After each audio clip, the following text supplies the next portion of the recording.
안녕하십니까. 암호화폐 정보를 전달해 드리는 닥터 비트맨입니다. 네, 목요일입니다. 어떻게 오늘 하루 잘 보내고 계신가요? 최근 비트코인의 가격을 기준으로 상승할 땐 말듯한 움직임들이 반복이 되고 있습니다. 어제 저녁이죠. 9시 30분 미 CPI 수치가 나쁘지 않게 나왔음에도 잠시 반등을 했다가 하락을 하면서 5만 9천 달러를 하회하는 모습을 보여주게 되었는데요.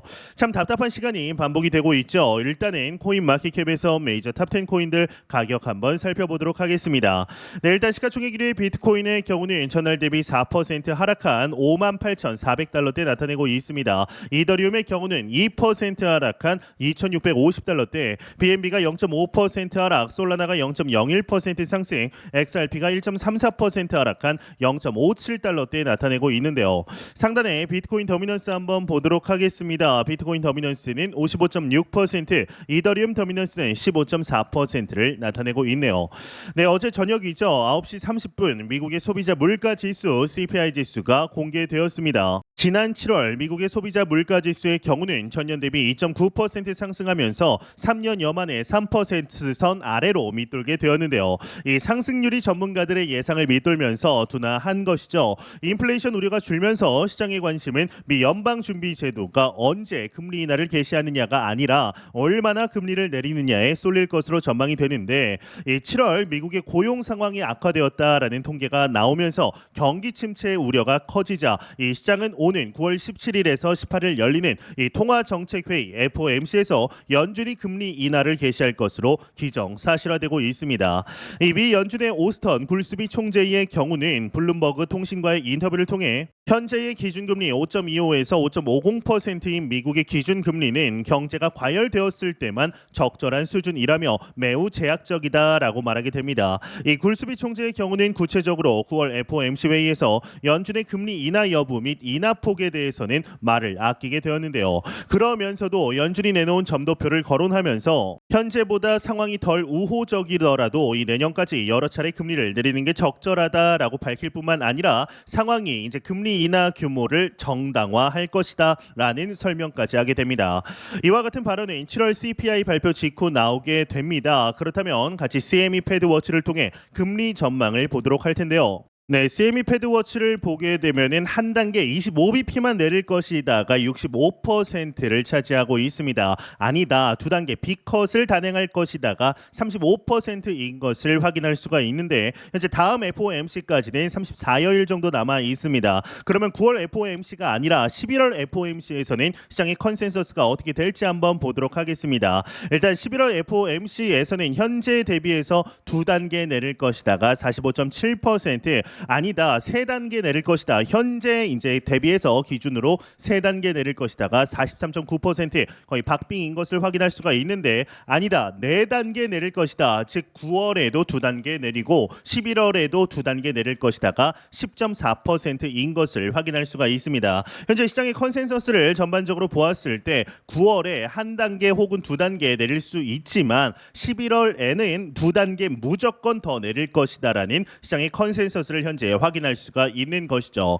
이제 이러한 CPI 수치에도 불구하고 비트코인의 가격은 하락을 하게 되었습니다. 이제 이에 대해서 이번에 비트코인 가격 하락은 글로벌 경기 침체 우려에 기인한 것으로 보인다라는 분석이 나오게 되었는데요. 특히나 일본 은행의 금리 인상 결정 이후 주식시장이 하락을 하며 위험 회피 심리가 더 강화되었다라는 것이죠. 이로 인해 미국 5년물 국채 수익률은 2023년 5월 이후 최저치를 기록했고, 이것이 비트코인과 같은 위험 자산에 부정적인 영향을 미쳤다라는 설명인데요. 이에 부자 아빠 가난한 아빠의 저자이죠, 로버트 기요사키에게서 역사상 최악의 시장 붕괴에 대한 경고에 나왔습니다. 이 준비된 투자자들에게는 좋은 기회가 될 것이라고 하는데, 관련 내용 함께 보도록 하겠습니다. 헤드라인을 보도록 하겠습니다. 헤드라인 보게 되면 부자 아빠 저자 역사상 최악 시장 붕괴 경고, 준비된 투자자들에게는 좋은 기회가 될 것이다. 헤드라인이 멋지게 장식이 되어 있습니다. 네, 내용을 한번 보도록 하겠습니다. 이 베스트셀러 경제 서적 부자 아빠 가난한 아빠의 저자 로버트 기요사키가 세계 경제에 대해 심각한 경고를 내놓으면서 역사상 가장 큰 시장 붕괴가 올 수 있다라는 예측을 했다고 합니다. 260만 명의 팔로워를 보유한 유명 금융교육가 기요사키는 엑스닷컴을 통해 미국 경제 정책이 현재 상황에 제대로 대응하지 못하고 있으며 이로 인해 경제가 추락할 가능성이 높다라고 주장을 하게 되는데, 이 기요사키는 이번 대규모 시장 붕괴와 그로 인한 불황을 준비된 사람들에게는 좋은 기회가 될 수 있다고 보고 있으며 과거 베트남에서의 경험을 바탕으로 어려움을 대비하는 것이 중요하다라는 강조를 하게 됩니다. 이 암호화폐 전문 매체 유투데이에 따르면 기요사키는 자신의 예측을 바탕으로 비트코인을 경제 불안정성에 대한 보호 수단으로 적극 추천해 왔는데, 그는 비트코인을 단순한 투자 수단이 아닌 금이나 은과 같은 신뢰할 수 있는 일상적인 화폐로 보고 있으며 가까운 미래에 비트코인의 가치가 100만 달러에 이를 수 있다고 확신하고 있다. 기요사키의 심각한 시장 붕괴 예측은 불확실한 시기에 더 많은 투자자들이 안정성을 찾기 위해 비트코인과 같은 안전자산으로 눈을 돌리고 있음을 시사한다라는 언급을 하게 됩니다. 네, 비트코인은 그동안 많은 기복을 겪어왔지만 항상 그 이상의 가치를 만들어 왔습니다. 역사적으로도 비트코인의 급락과 조정 이후 더 큰 상승이 찾아왔었죠. 이제 우리가 기억을 해야 할 것은 비트코인은 단순한 자산이 아니라 혁신의 상징이라는 점입니다. 그리고 혁신은 언제나 도전과 함께 찾아옵니다. 아직 본격적인 불장이 찾아오지도 않았으며 그 기회는 여전히 우리 앞에 놓여 있습니다. 인내는 쓰지만 그 열매는 달다라는 아리스토텔레스의 말처럼 지금의 인내가 결국 큰 보상으로 돌아올 것이라 생각합니다. 이 현재의 지지부진한 장에 우리는 흔들려서는 안 됩니다. 오히려 이 순간이야말로 우리가 가진 믿음의 진가를 발휘할 때입니다. 이 비트코인은 우리에게 수많은 기회를 줄 것입니다. 그리고 우리는 그 기회를 잡을 준비가 되어 있어야 합니다. 미래는 그 누구도 정확히 예측할 수 없지만 우리가 중장기적인 관점 비트코인의 가능성을 믿고 나아간다라면 그 미래는 우리에게 밝은 빛을 비추게 되리라 생각을 하는데요.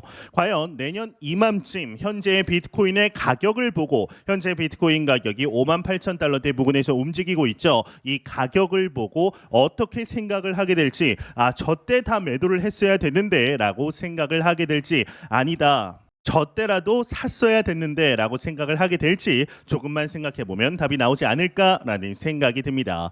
예, 현재 파이넥스 거래소를 통해 퓨처 그리드 봇을 진행 중입니다. 이제 진행한 지 8일하고 12시간 정도가 지났는데요. 이 투자금은 2,500 USDT, 2,500달러 투자 중이며 그리드 프로핏, 봇을 이용한 매매 수익의 경우는 5.3%, 132달러 수익 중입니다. 지속적으로 늘고 있죠. 얼리얼라이즈드 프로핏, 미실현 수익, 즉 롱 포지션 을 통한 수익의 경우는 312달러, 토탈 프로핏의 경우는 17%, 442달러 수익 중입니다.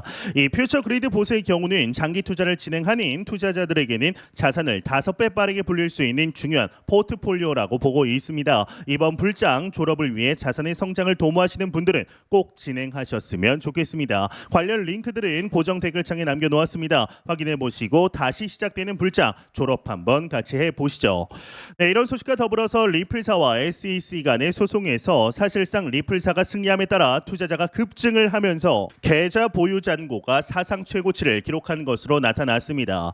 XRP 레저 서비스 자료에 따르면 현재 계좌에 입고된 XRP 토큰은 600억 개를 초과를 했고, 이는 현 거래가 기준 340억 달러를 초과, 채택에 있어 역사적인 이정표를 기록한 것으로 밝혀지게 되었는데, 이 소송전에서 승리 후 급등이 이루어졌죠. 하지만 조정을 받으며 현재 가격까지 내려왔지만 오히려 안정세를 찾은 것이 XRP의 잠재적 미래에 긍정적으로 바라보고 있는 상태입니다. 계좌 잔고가 사상 최고치에 도달했다라는 것은 투자자들의 심리적 기대감이 그만큼 크다라는 반증이기 때문인데요.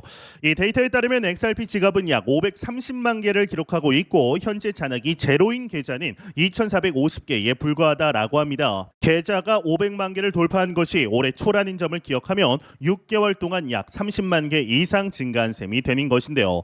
이 수치에는 리플랩스가 보유한 XRP 기관이 소유한 수량 또는 시장에서 거의 거래가 이루어지지 않는 물량 또한 포함이 되어 있습니다.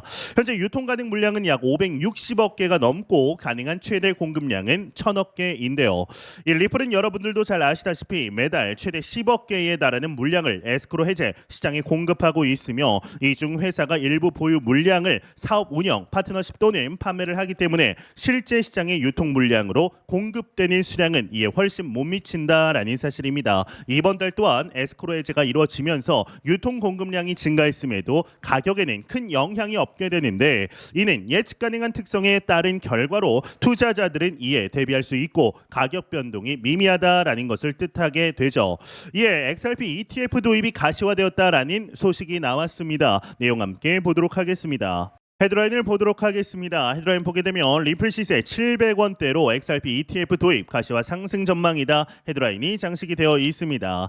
내용을 보도록 하겠습니다. 시카고의 암호화폐 파생 상품 거래소 비트노미얼이 XRP 암호화폐를 기반으로 한 달러 현금 결제 선물 계약을 XUS 티커로 출시할 예정이며 이 상품은 13일 현지 시간 이후로 거래를 시작할 예정이라고 합니다. 암호화폐 전문 매체 유투데이에 따르면 이 선물 계약은 미 CFTC 승인하에 거래소의 전자거래 플랫폼에서 이제 실행이 되며 파생 상품 청산 기관을 통해 청산될 예정이라고 하는데요.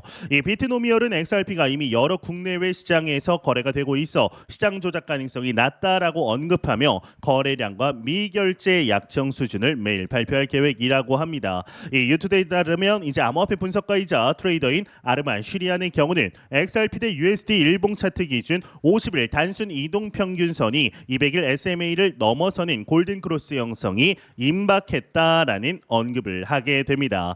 네, 최근 들어서 XRP 관련하여서 긍정적인 소식들이 상당히 많이 나오고 있습니다. 2020년 12월부터 시작된 SEC와의 미등록 증권 소송이 강력한 매도 압력으로 작용을 하였지만 얼마 전 완벽하게 해소됨에 따라 XRP의 펀더멘탈 자체가 모멘텀 자체가 상당히 달라졌다. 이전과는 다른 차원으로 넘어왔다라고 말씀드릴 수 있을 것 같은데요. 그렇지만 XRP의 가격 움직임 속에서 그동안 지지부진한 모습을 많이 보여왔기 때문에 기회비용이라는 생각을 지울 수가 없는 것이 사실입니다. 마치 게륵 같은 코인이죠. 내가 더 매수하자니 떨어질까봐 매수를 못하겠고 그렇다고 가지고 있는 물량을 팔자니 내가 팔면 뭔가 상승할 것 같은 그리고 상승하면 배 아픈 이런 상황들이 반복이 되고 있습니다. 네, 정말 XRP의 펀더멘탈은 과거 많이 달라졌습니다. 현재 우리가 맞이한 불장에서 XRP가 어떠한 퍼포먼스를 보여주게 될지 이제는 충분히 기대해봐도 좋지 않을까라는 생각이 듭니다. 네, 공포탐닉 지수 한번 보도록 하겠습니다. 전날 30포인트 대비 1포인트 하락한 29포인트 기록하며 피어 공포 단계를 이어가고 있습니다. 이 지수는 0이면 공포, 100이면 낙관을 의미하게 되죠. 네, 버크셔 해서웨이가 애플 주식 비중을 줄이는 것에 대해서 현재 말이 많습니다. 이 지나치게 많이 들고 있기 때문에 비중을 줄이는 것이다라는 해석도 있기는 합니다. 하지만 대부분 애플의 성장성이 이제 사실상 한계에 도달하는 것 아니냐라는 말이 많습니다. 실제로 애플의 성장은 과거 아이폰이 처음 나왔을 때와 비교하면 확실히 비관적이죠. 이 애플의 시가총액이 이익 증가보다 빠르게 성장한다라는 점은 애플의 어두운 미래를 예고하는 것 같아 이 불안감이 커지고 있습니다. 특히나 앞으로 애플이 10% 수익률을 제공하려면 연간 64억 달러의 이익 증가가 있어야 하는데 이는 2017년 중반 20억 달러였던 목표의 3배에 달합니다.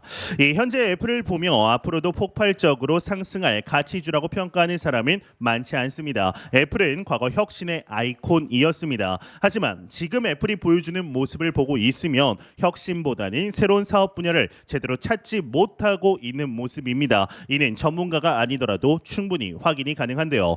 이 애플에서 야심차게 내놓았던 비전 프로의 경우는 2023년 처음 나왔을 때는 화제의 중심에 있었지만 지금은 아예 관심에서 사라졌습니다. 애플카는 완전히 사업 분야를 접었고 AI는 채트 GPT와 연대하기로 하면서 사실상 애플 자체 기술력으로 커버할 수 없게 됐습니다. 이 하드웨어가 보여줄 수 있는 기술도 한계에 봉착한 수준을 넘어서 이제는 아예 뒤처지고 있는 모습이 역력합니다. 일례로 폴더블 아이폰은 2026년에나 나올 수 있을 것으로 이야기를 하고 있는데 그것도 자체 기술이 아닌 삼성이나 중국 기술을 이용해서 내놓는데 있는데 말이죠. 이 모든 기업은 확연한 혁신이 없는 한 성장이 어느 순간에는 멈추게 되고 결국에는 도태되는 수순을 밟게 됩니다. 그런 기업을 되살린 CEO는 영웅이 되는 거죠. 현재 애플이 딱 여기쯤 와 있는 것으로 평가를 받고 있습니다. 이런 소식을 들으면 비트코인 투자자들은 불안해질 수 있습니다.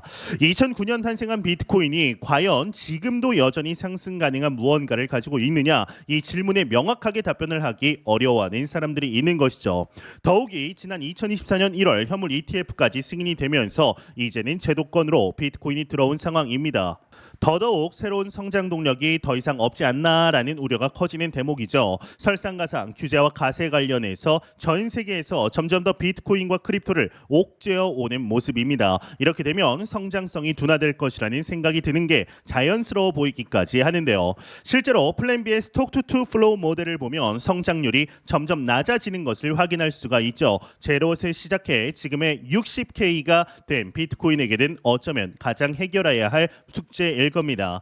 하지만 비트코인은 기업이 아닙니다. 사업성을 따져서 가격이 매겨지는 게 아니죠. 기술로만 따지면 계속해서 후속으로 나오는 알트코인들이 훨씬 더 뛰어납니다. 하지만 비트코인의 입지는 흔들리지 않죠. 이 비트코인이 가지고 있는 내러티브와 상징성 때문입니다. 비트코인은 자산으로 여겨지지만 대부분의 알트는 자산보다 투기처로 여겨지는 것도 이 때문입니다. 많은 사람들이 비트코인을 가치 있다라고 여기는 믿음이 존재한다는 사실이 중요합니다. 이 비트코인이 앞으로 어떤 업그레이드를 할지는 알 수 없습니다. 하지만 적어도 그것과 무관하게 비트코인의 가격은 상승하게 될 겁니다. 수요는 계속 증가하고 공급은 감소할 겁니다. 알트코인이 다 사라져도 비트코인은 사라질 수 없는 상황에 왔습니다. 이미 이렇게 환경이 바뀌었습니다. 비트코인은 전 세계 사람들의 신념이 만들어낸 가치를 가지고 있고 그런 크립토커런시는 사실상 비트코인이 유일하다라는 말씀을 드리고 싶은데요. 현재 우리는 너무나 좋은 시기 속에 실제적인 투자 이어가고 있습니다. 매영상 말씀드리지만 절대로 단기적인 시각으로 이 시장 바라보지 마시고 장기적인 시각으로 또한 오랜 시간 동안 함께할 수 있는 여유 자금을 통하여 투자를 진행하시길 진심으로 바라보도록 하겠습니다. 네, 제가 준비해온 소식은 여기까지입니다. 영상이 도움이 되셨다면 구독과 좋아요 그리고 광고 한 편만 처음부터 끝까지 시청 부탁드립니다. 이 채널은 오직 광고 수익으로 운영이 되게 됩니다. 항상 영상 시청해 주시는 시청자분들, 구독자분들 너무나 감사드립니다. 오늘 남은 시간 잘 마무리하시길 바라면서 저는 더욱 도움이 되는 영상으로 찾아뵙도록 하겠습니다. 지금까지 닥터 비트맨이었습니다. 감사합니다.